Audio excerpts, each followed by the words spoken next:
Bagaimana menyikapinya jika ternyata menikah berbeda mazhab?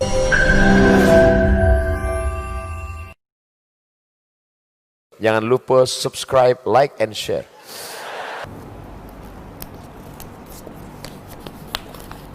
Jamaah yang dimuliakan Allah Subhanahu wa taala. Dari Bu Melati Dewi, Assalamualaikum Ustaz. Jika ada seorang akhwat dilamar, haruskah menanyakan mazhab si pelamar? Bagaimana menyikapinya jika ternyata menikah berbeda mazhab?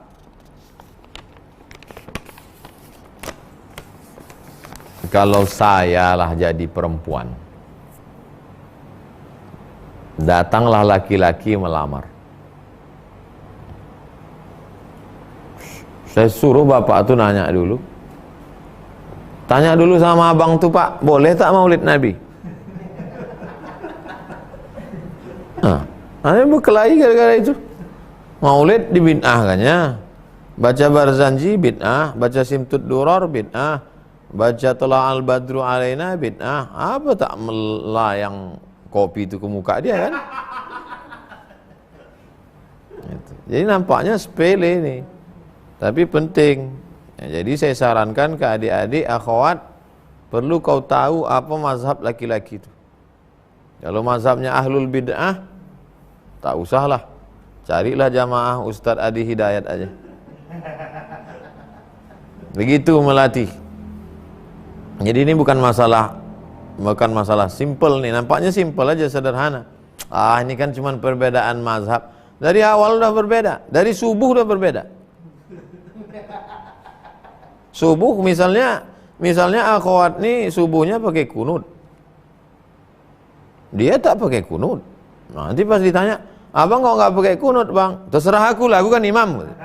Kunut tuh bid'ah, mak. Tapi papa sama mama biasanya berkunut. Ayah sama mak kau pun bid'ah juga katanya. Mak.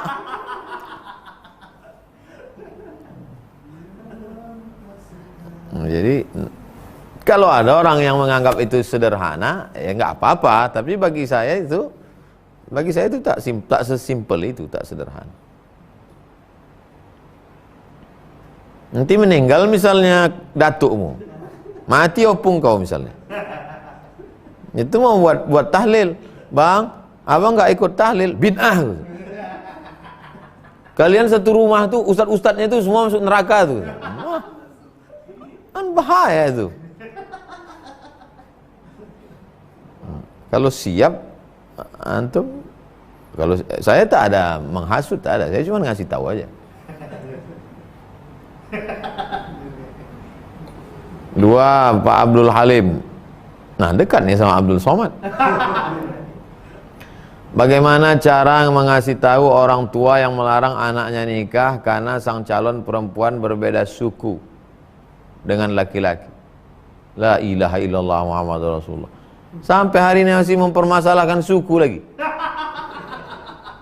Orang udah macam-macam, udah Nusantara di rumah tuh. Ayahnya Minangkabau, omaknya Mandailing Natal, menantunya pula dari Papua, udah bercampur. Ini masih oleh suku. Ya sekarang yang dipermasalahkan orang lagi tidak suku bunga sekarang.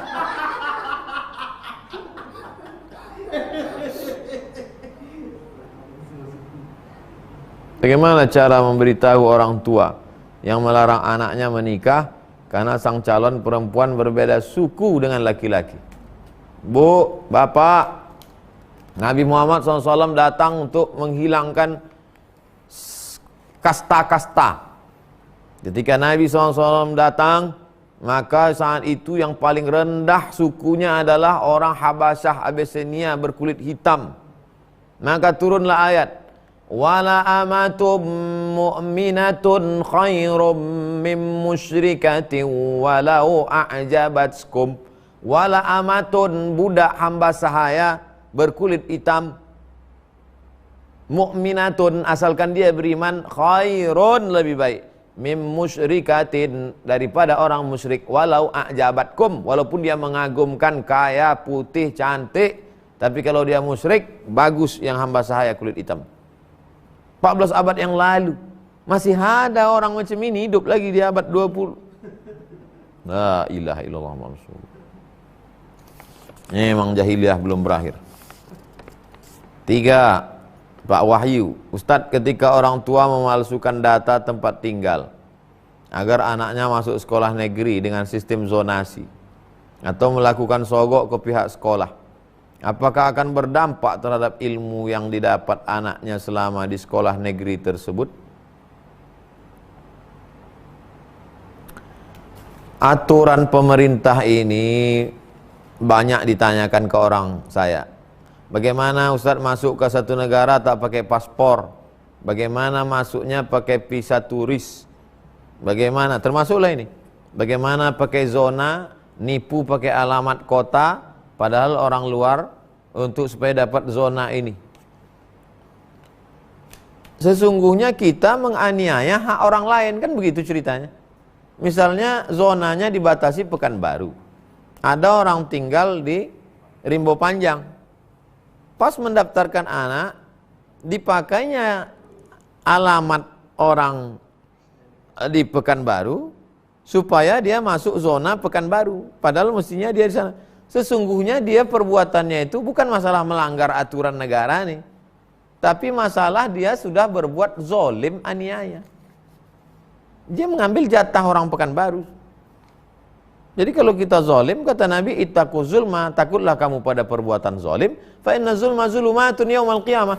Karena kezoliman itu akan menjadi kegelapan pada hari kiamat. Gimana kita mau minta izinnya nanti di akhirat?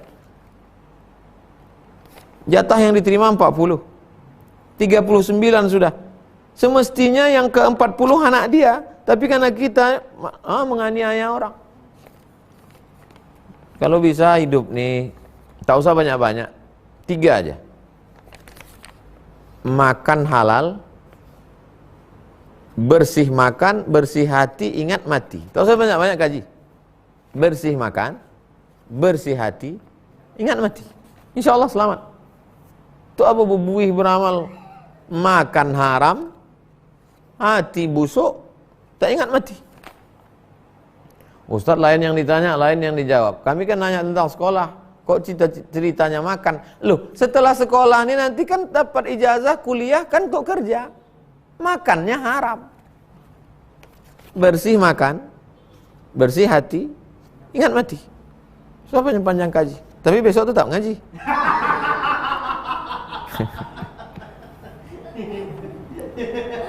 Apalagi sogok.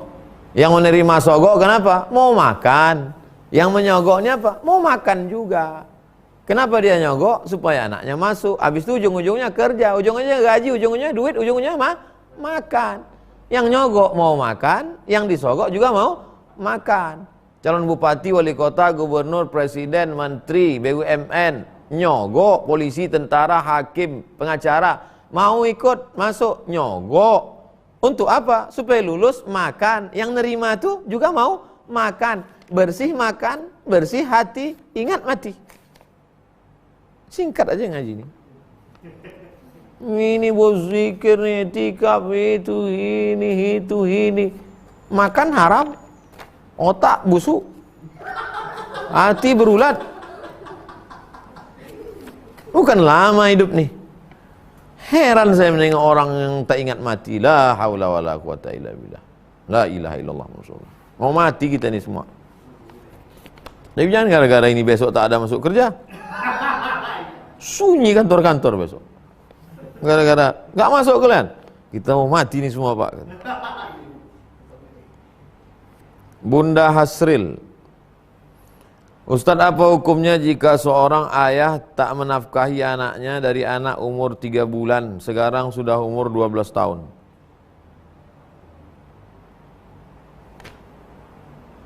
Lima kewajiban suami, kewajiban ayah: kasih makan, kasih pakaian, kasih tempat tinggal, kasih pendidikan, kasih perhatian. Kalau itu kewajibanmu, berarti itu hak anak. Kalau tak kau kasih di dunia, secara hukum negara bisa menuntut ke pengadilan.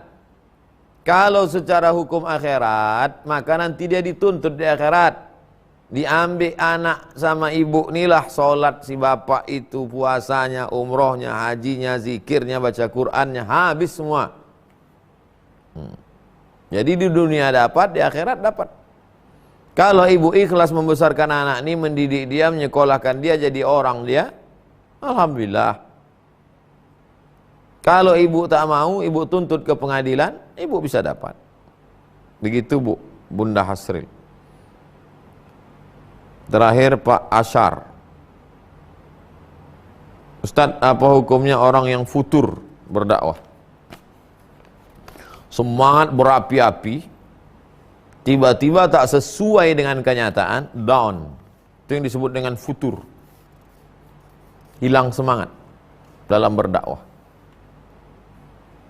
Membayangkan pulang nanti ke tanah air dari Kairo ini balik dari Mesir nih, balik nanti akan disambut dengan karpet merah, tola al-badru alaina. Wah, ini yang pulang ini adalah dari Mesir. Pulang, begitu sampai ke airport, memang betul beramai orang menjemput. Rupanya menjemput jamaah umrah.